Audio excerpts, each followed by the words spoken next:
Hello, I'm Captain John, and this is Zarina from the United States of America, and we watch Pornopedia TV, and we're here in Berlin.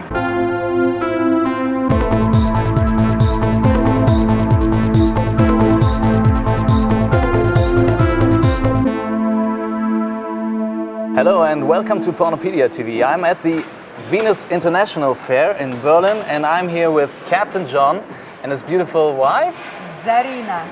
Zarina. Hi. Hi. What are you doing at the Venus International Fair? Well, we're very good friends of Sven. He puts this all together for everyone every year for 14 years now. And Zarina's going to be making a show on the big stage this afternoon. And we come here to rendezvous with all of our friends that come to Europe and congregate here. And this is the biggest and best show of its type in the world. And you're also shooting porn movies, is that right? You're a porn actor? Yes, adult films for Gold Light Films and Steroid Films in Germany. Exclusively in Germany. We don't shoot so much in America. What did you do before you became a porn actor? Well, Zarina was a lawyer in the former Soviet Union. Really?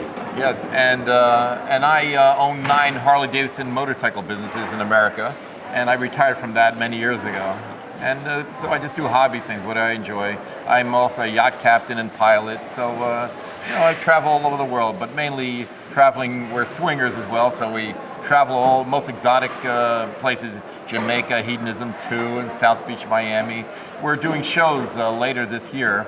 The next one's going to be in Amsterdam. It's called Wasteland. It's the wildest party. You must come. It's a fetish party. It's the wildest party on earth and the wildest country on earth. Everything goes. There's no rules. Captain John only has 2 rules. Never spit into the wind and don't eat the yellow snow. Otherwise, everything else is cool. Got to remember that. Yes, and then we'll be afterwards. That's on the 24th. And then the following weekend, the 30th, 31st, we'll be in Anastasia in Basel, Switzerland, doing live shows and it should be on main stage as well as backstage. Dancing and striptease. Yes, she does a very exotic belly dance striptease, and she plays musical instruments with her vagina. Nah! Yeah. You got to be kidding. Harmonica and a whistle, yeah. I mean, yeah, awesome. it saves me show tickets. I don't have to go see Bon Jovi or anybody, or Bruce Springsteen when I'm home. I just ask her to entertain me at night. Great.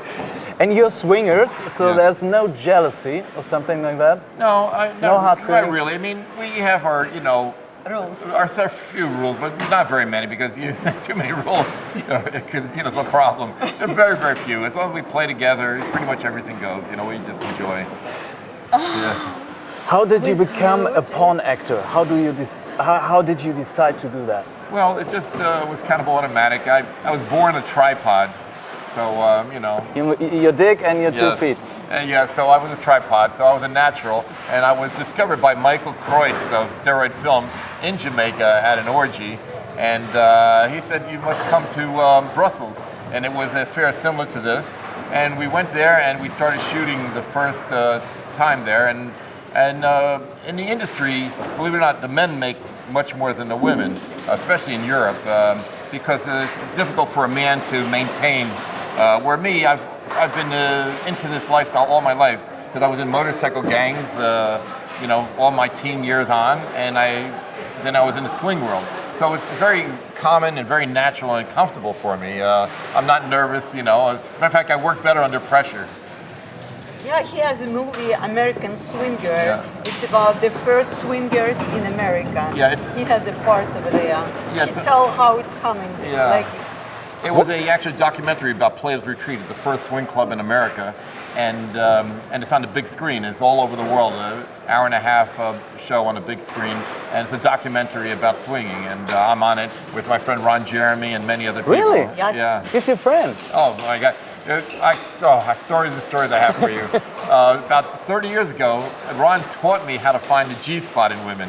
Since that time, He has something like a school for that? No. We were on. like we friends suggestion. We were on my private yacht, and we had a big party on board with many porn stars in Atlantic City, New Jersey, with my late friend Anna, we lost her, and then Peter Norris and Randy West, and I mean, everybody was on board, who's who. And we had this beautiful little cute blonde girl, 25 years old, and we were menage-a-trois-ing her, me and Ron. And he started, doing it. I said, what are you doing? And he says, oh, well, I'll show you, And he explained everything to me. And since then, I've been very good with my hands as well. Great.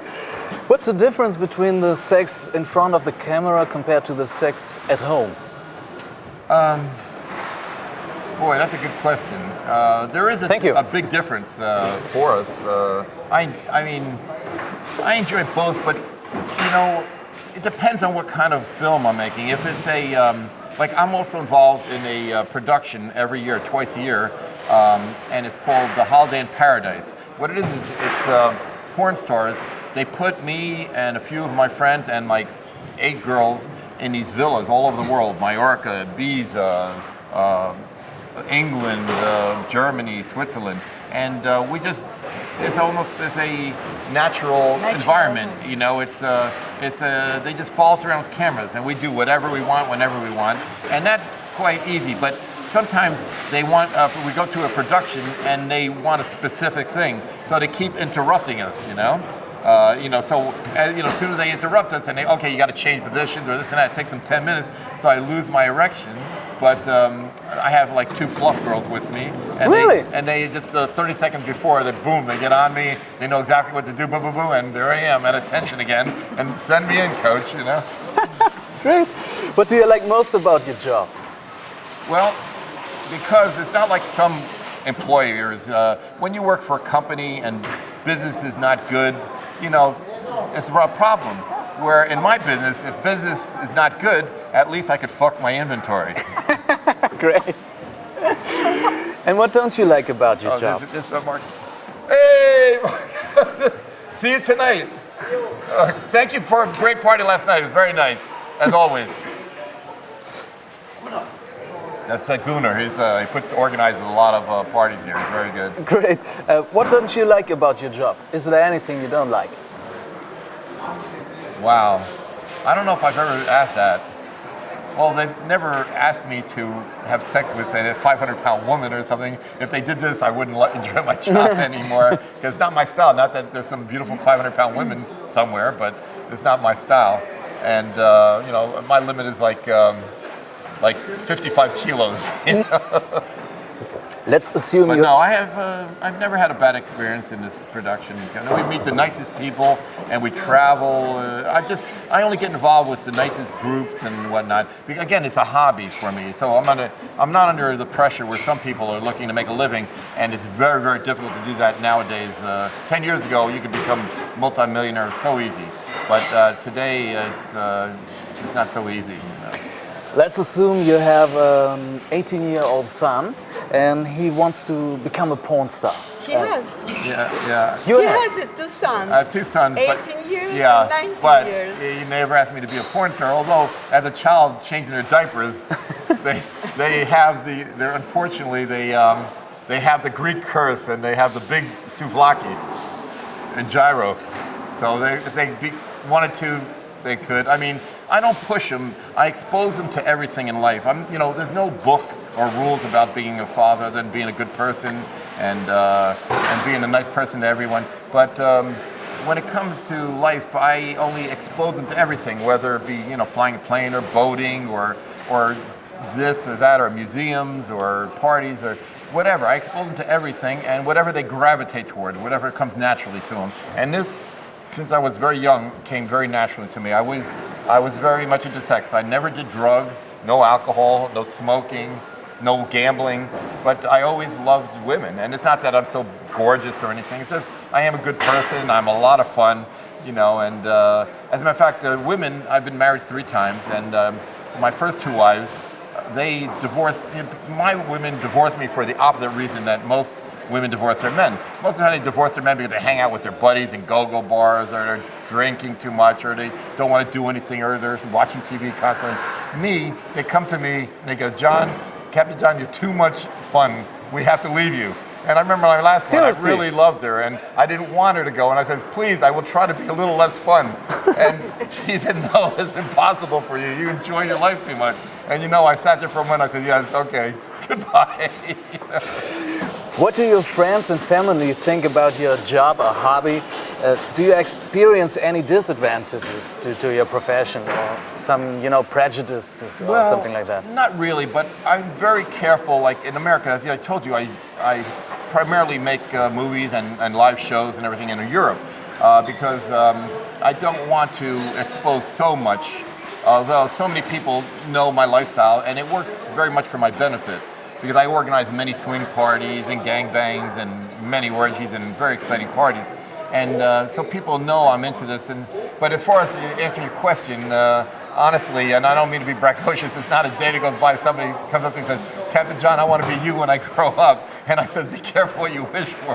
Sometimes it's not easy being me, Are you recognized on the street? Oh, yeah, absolutely. How's that like? Tell about the police, like they Oh tried my to gosh! make I was me and Lexington Steele. We were in New York a couple months ago, and we're just kind of we got out of our car and we're just standing ready to walk across the street. And a police car with 4 policemen come by, and a few minutes later they made the block. They came back. Are you Captain John and Lexington Steele?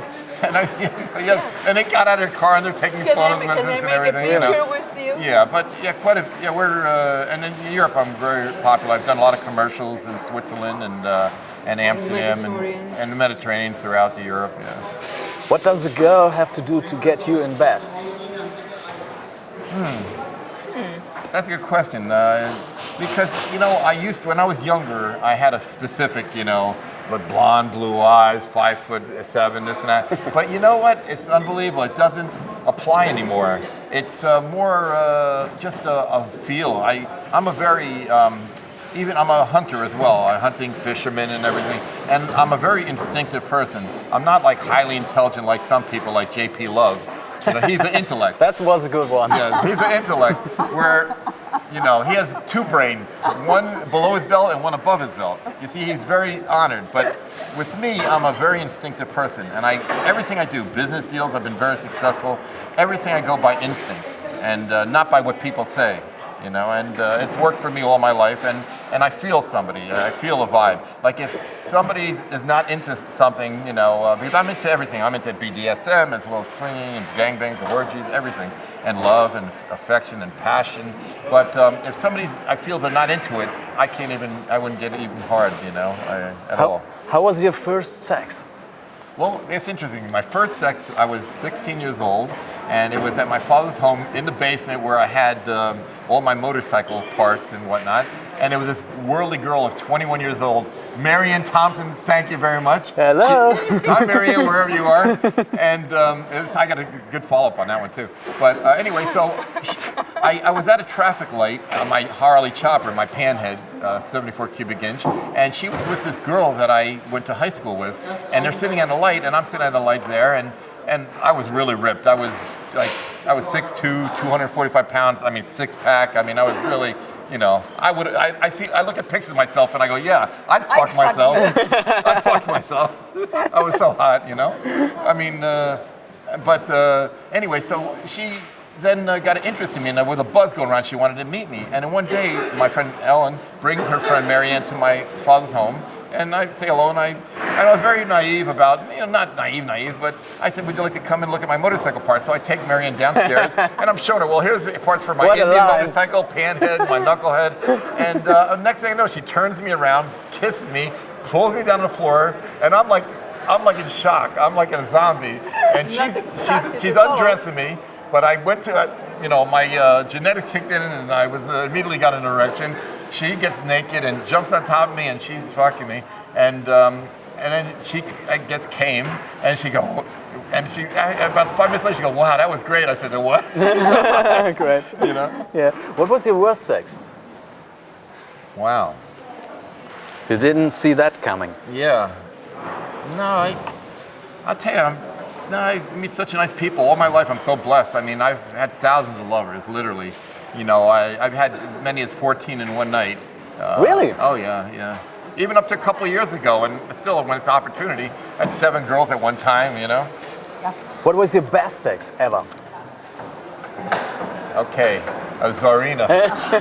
No, I'm not. I'm not exaggerating. She's fabulous. You know, we're just so well connected emotionally, mentally, physically. We know exactly. I mean, really, honestly, when somebody knows a person, I mean, again, I'm very instinctive, and I maneuver very quickly with a new girl, and in a sense, you know, if she's enjoying this move or that move or this. But of course, when somebody knows, you know, we've been together 4 years now. It's it's really fabulous. You know, and there's no issues, no, you know. What was your craziest sex? Wow, man, it's so many. Probably Jamaica. You know, we have great parties there, or you know, Catamaran. Like at orgies? the catamaran. Oh yeah, Yes. orgies. You know, it's like 40 friends and everything. You know, it's not an orgy; it's 40 people in love. You know? Yes, But just everywhere. everything, because again, I cross a lot of. I'm in the Hellfire Club in New York. I'm a member, charter member, and again, I cross over a lot in regards to, you know, sex is, you know, very open with me and everything. I'm not, you know, prejudiced about any particular, you know, motion or whatever combination, you know. What sexual fantasy would you like to live out that you haven't lived out yet? Wow. If there's any. She just asked me. I tell you, I mean. Under the water. Oh gosh, you know what? Yeah, I dream of them because I sit up at night thinking of different erotic situations, and I have this. It's called a Brownie third lung. It's a scuba diving compressor, and it has 2 stages, 2 100-foot hoses with regulators. And this winter, I want to take a cruise out on my yacht to the Keys in Florida. And in like 20 feet of water, it's crystal clear there, I will put a weight belt on and we'll be naked and go to the bottom of the ocean, and all we have is the regulators, you know, to breathe and make love in the bottom of the ocean. Wow. Yeah. I got a blowjob in Jamaica once under the water, not but count. it didn't. Yeah, it doesn't count. We have to. I like the feeling of the water, you know? Everything. It's so erotic, and the fish around you, and it's in one with nature. It's quite interesting, you know. Yes, your body is so wide. the Yeah. movements. You got lots and lots of sex, I guess. Yes, I enjoy it so much. So, do you still masturbate? You know, believe it or not, occasionally. Yeah, like. Like how if- often? Well, sometimes my idea of a menage a trois is 2 hands, you know? Yeah, no, but, you know, occasionally I just still have the urge to do this, yeah. And, you know, usually, like if is busy, like we usually get together during the week as well as all weekend, but, you know, I don't know, it just, yeah, it's something. I think it's a very natural and very, very nice thing, you know? How does a typical day in your life look like? Well, it depends, because again, I'm so diversified with Yeah. my life. You know, I'm a pilot, captain. I have an exotic car collection, antique cars, motorcycle collection.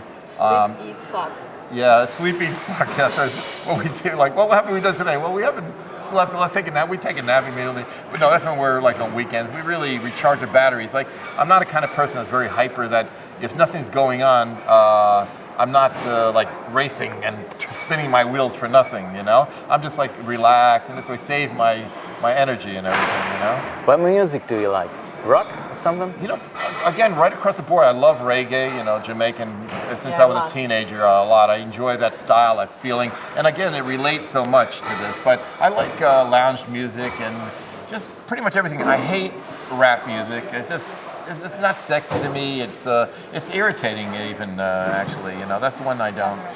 What are your eccentricities? You know, like any Eccentric, yeah. That's a good question too.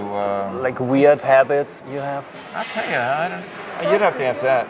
That's not, yeah, but to me, it's so natural. It's not you know? weird. It's not weird. Yeah. It's like, I mean, I gotta wash. It's different. For instance, I gotta wash my hands all the time, Oh, like really? all day Wow. long. I'm really I crazy. mean- You know, all this bacteria stuff. Really? Oh, yeah. Like Howie Mondell or, yeah, I hear you. No, I mean, I keep myself very nice, you know, I have my manicures and pedicures and, Awesome. you know, as you get older, I feel we just need more maintenance, but I'm really strong. I could, you know, blow most 20, 30-year-old guys away, you know, as far as in the, you know, bedroom with women and everything. If you could go back in time, what advice would you give to your 16-year-old self? But yeah, no smoking or drinking. I mean, Not I, into drugs. I just celebrated no drugs and everything. I mean, I just celebrated my 62nd birthday. I'm 62, which is the Derdushka here in Germany, you know? Oh no, that's Russian. I'm sorry. That's, yeah. Who cares? But that's Opa. Yeah, where I feel great. I mean, but again, it's because of no smoking, no alcohol, no drugs. And I mean, lots so I of tell sex. everybody, and lots lot of of oh, sex. it's so great for you. I mean, Yeah, you know, sex, love. yeah. I mean, it feels good mentally, physically. I mean, again, I want to see somebody 62 that not in a gym constantly that looks like me or my stamina, you know. And I owe that to being healthy and eating well. What did you want to be as a child? A multimillionaire.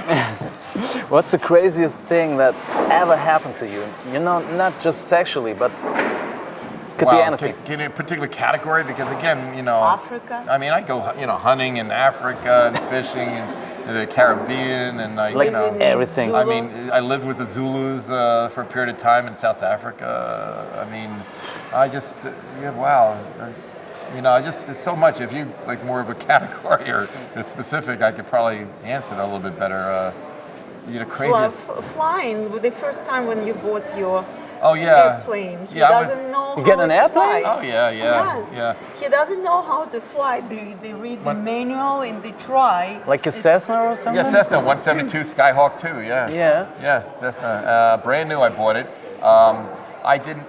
I was in my motorcycle shop. I was 19 years old, and my brother comes in one day and he says, it'd be cool to, learn. I'm thinking about learning how to fly. I said, yeah, it'd be cool too. I told him. I said, okay, but it was always he was an expert mechanic and machinist, and I was the businessman up front in retail sales.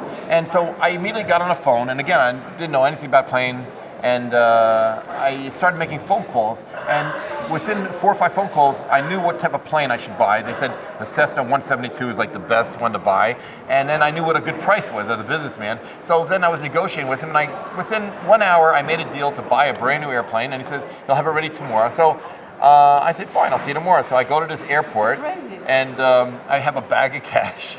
And Brown bag. a brown bag, of course. And to this day, he still talks about it. I went up to him and I said, okay, here's the money, where's my plane? He takes me out to the plane, and I sit in there and like a little kid, I'm playing with everything, and he hands me the keys and says, well, have a nice flight back. And he's walking away. I said, whoa, no, come back, He said, what's the matter? I says, well, I don't know how to fly a plane. Hey, what do you mean you don't know how to fly? Yeah, I've never been in a plane before. You just bought a brand new plane, and you didn't have a license or anything? No, he was talking to himself, walking away and everything. But I'm a Harley guy, so I'm very flexible. I taught myself how to fly, Awesome. Yeah. What would you do if you were omnipotent for a day? Impotent? Not impotent. Oh. Omnipotent. What's that mean? That means almighty. Almighty. You mean? What would you do if you were almighty, like God or something, for one day? You could do anything. Well, when I was 21, I would have answered it one way. 62. I got to be honest with you.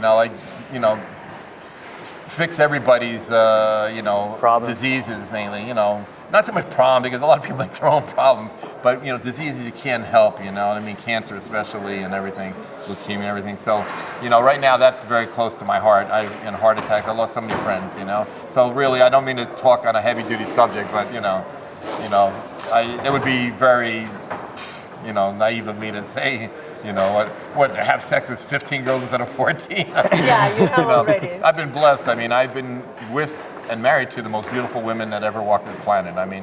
Seriously. And again, I don't mean to sound braggadocious or egotistical, but it's the truth. I'm just a fun person, and people they get attracted to this. Like if somebody's depressed, you're at a party and you're depressed, you can't attract flies. But no matter what you look like, you got a nose, size of the Eiffel Tower, and if you're really happy, fun, and especially I walk into a party, I have an entourage of beautiful women with me, and they want to, even if they don't know who I am, they want to find out what this guy has here. He's got something special. Like I said, I have exotic cars. I've had more than one time. I have one of my Rolls Royces out in the parking lot of a club, and I've had a beautiful woman sitting on the bumper waiting to see who's going to hop in this car. Who was in it. Because when it comes to very superficial relationships, I mean, I don't care what they're attracted to, you know. I mean, whether, you know, because of a fancy car or whatever, because these are all tools to, you know, to achieve something. My old friend Malcolm Forbes, he was one of the richest men in the world, and I was a very, very dear friend of mine, close to him, and he. It was a capitalistic tool, you know. Everything was tools, you know, for him, and I kind of picked this up from him as well. But you know, certain things attract certain people. Like if I'm looking, you know, to go out and find a wild, kinky girl, I don't dress up in a three-piece suit, you know, with a tie. I'm in my, you know, my cowboy boots, my leather pants, a cut, you know, like open silk shirt. You know, I mean, just, you know, you have to have a certain, you know, like you're going fishing. I mean, you don't go out for shark with a worm on the end of the hook. You know, you got a, you know, a 5 kilo mackerel on the end of your hook, you know? What do you like about other people? Well, I just love meeting people, and I'm blessed to have friends and great friends that take good care of me all over the world. I boast over 20 friends that are billionaires all over the world, and they just are the greatest people, and I have friends that don't have 2 nickels to rub together and never will. I love everything in between, and I learn from everybody in life, and I'm a scholar of life. Again, I'm not, you know, I went to college 6 years. I was in college, but only to stay out of the Vietnam War, you know, for a deferment back in the 60s. But I just love people that are colorful, interesting, and I learn even people that just are nothing. I learn something from them that are, you know, not very interesting to most people. I go up to them, talk to them. You know. What are you afraid of? I'll tell you, being of a Greek and Cretan ancestry, I'm kind of, my family's fanatic, and my bloodline is unbelievable. My great uncle was the governor of Crete for 25 years. My great-great-grandfather, Captain Milioyannis of Crete, he led, in 1898, he led a overthrow of the Crete from the Turks that had 600-year history. And there are monuments of them everywhere. And we just donated a house several years ago to the village, and they made a museum in my great-great-grandfather's honor. And also George Kobazasas, that's the other side of my family. He was personal bodyguard for the Russian ambassador that lived in Hanya Crete. You know, my bloodline is such where I don't really have a fear. I mean, I'm not a stupid person where I'm going to go in the middle of a minority neighborhood and yell out, you know, foul words. You know, I mean, but I really don't have fear. I'm just, you know, I'm a cautious guy. Like whenever I go to a nightclub or something, like the first thing I do is scan the club with my eyes for beautiful women that I want to gravitate towards, and also men that are drunk and acting stupid, because they're the ones that I have to worry about in regards to them making trouble, you know? I just gravitate, which is very successful, within like 6 feet. Not to be on top of her like a creepy single guy or something, but just to be near her to get an opportunity. Like one time in South Beach, Miami, I met this beautiful Dutch girl that lived in Johannesburg, South Africa, and I was in this Art Deco club along Ocean Avenue, and I spotted a very pretty blonde girl, so I walked near her. I was 6 feet away from her. She's at the bar, and I overheard her ordering a drink, and I immediately recognized her Afrikaner accent. And so I immediately started talking, like, you know, the Lower Transvaal, Victoria Falls, Cape Town, Durban, and, you know, she was like, what, you know? And then I opened the door. Whereas with me, if a girl lets me get to first base, I'll make a Grand Slam home run. But where I have other friends that are very successful at, you know, meeting girls immediately, you know? When did you last cry? Last what? Last cry. Yeah, just, you know, yeah. Maybe again, a very touchy movie or something? No, I don't know. Not movies or something like that. I'm not that way. Just friends, you know. When you get to, you know, my age and everything, you lose quite a few friends, unfortunately. You know, I try to think ahead, like life like a chess game, you know, and I think how blessed all my life I have all these fabulous loves and friends and passions, and with people that just take good care of me, and I take good care of them. I mean, beyond you can't believe to what extent, and I just didn't carry it to the next level. Like, you know, someday I'm gonna start losing them, and boy, oh boy, I had a terrible, like a 3-year period. I lost over 30 very dear friends, and you know, so that was very difficult. Sorry. No. What will you take to a desert island? Good answer. That's the truth. She doesn't know the term, being from Russia and everything. MacGyver, you know this, remember the show MacGyver? He can do anything, fix anything. Well, it won't look pretty, but I'm the guy you want to get caught in the middle of a desert with. I'll find our way out. I'm just really good. My mind. For the fourth season. Yeah, I'm like an old Harley guy. I'm an original biker, you know. Before they had custom accessories, we had to modify car parts and everything. We invented everything. I mean, there was nothing available. We used to even have to go for ape hangers, high riser handlebars. We used to have to go to bicycle stores and shim them up to make them work on our Harleys, you know? I mean, they're just not available. So I invented many things, and this is the way my mind works, you know? What headline about you would you like to read in the newspaper? Let's see. Captain John raped by 99 18-year-old girls. That's a good one. This would be interesting. As you can see, it's really radical because there's just so much I've already done. I mean, just a few years ago, I was in with Michael Jordan. I was in a big basketball player. Yes, Michael. Yeah, he was at one of our parties here in Berlin, and we were partying, me and him, and dancing with some of my lady friends. And I hiked up the dress. I picked up the dress over one of my girls' heads.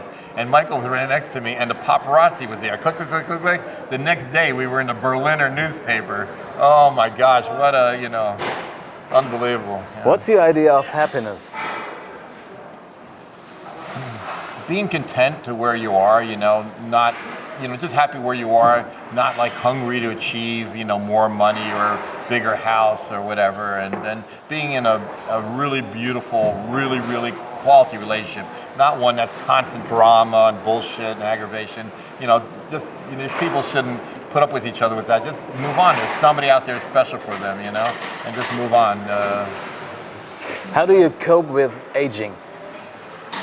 Well, again, I feel as you get older, you just need more maintenance, and I always say you're only as young as the women that you feel. That's a good one. Do you think there's a life after death? Yes, I believe so. There's so much like mystical stuff, and I haven't. Nobody will figure it out if they live to 1,000,000 years. But there's something going on. I mean, I can tell you from my experiences. I mean, there's something like automatic circuit breakers set up in this world by somebody. God, as we call him. In regards to this. Heck, I lost my train of thought. I'm sorry. What was the? You think there's a life after death? Yeah. Yeah. I mean, one thing that's happened to me many times in life, and I'm so careful with right now. Like when I was younger and everything, if somebody made me mad or something like that, and I hope your dog dies or something like that. But if I really felt it, I swear within like a week, my dog would have died. I mean, I can't. We're connected to everything. I can't believe. And I could go on and on many things. Like if I wish something bad about somebody, if they really, do something bad to me, or I honestly, if it just backfires. It like happens to me. I mean, I can't figure it out exactly, but I mean, I'm really very serious about that subject. So but I definitely feel about the afterlife and everything. How do you like to be remembered? As a fun, good quality person, because I enjoyed, especially when I'm strong in every way, financially and everything. I love taking care of people, looking at people.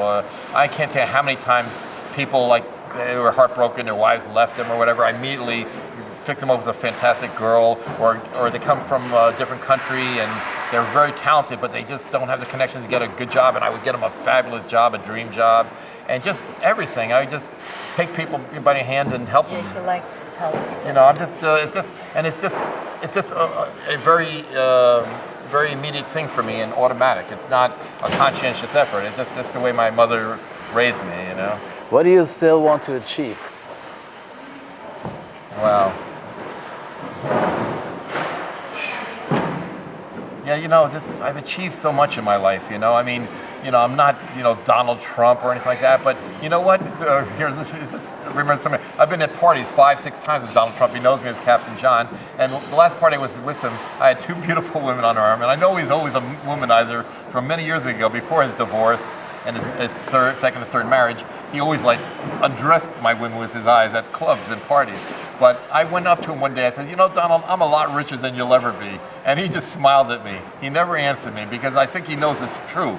Because I can expose myself as far as go to swing clubs and all these women and everything, where he's more like a banker and he has to have a certain facade about himself. And he would love to do what I do and go to Jamaica, and he doesn't want to be here at Venus in Berlin. But he can.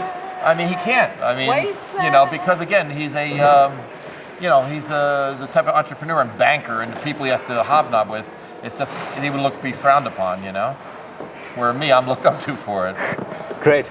Thank you very, very much for the very interesting interview. I mean, it was very insightful, and it was nice to have you both here. It was an honor being here, and thank you. Thank you very much. And Deutsch, I'm ein Berliner. Ich bin ein Berliner. Ich bin ein Berliner. And Berlin is geil. And you, thanks for watching. If you like, subscribe and comment. Take care, and bye-bye.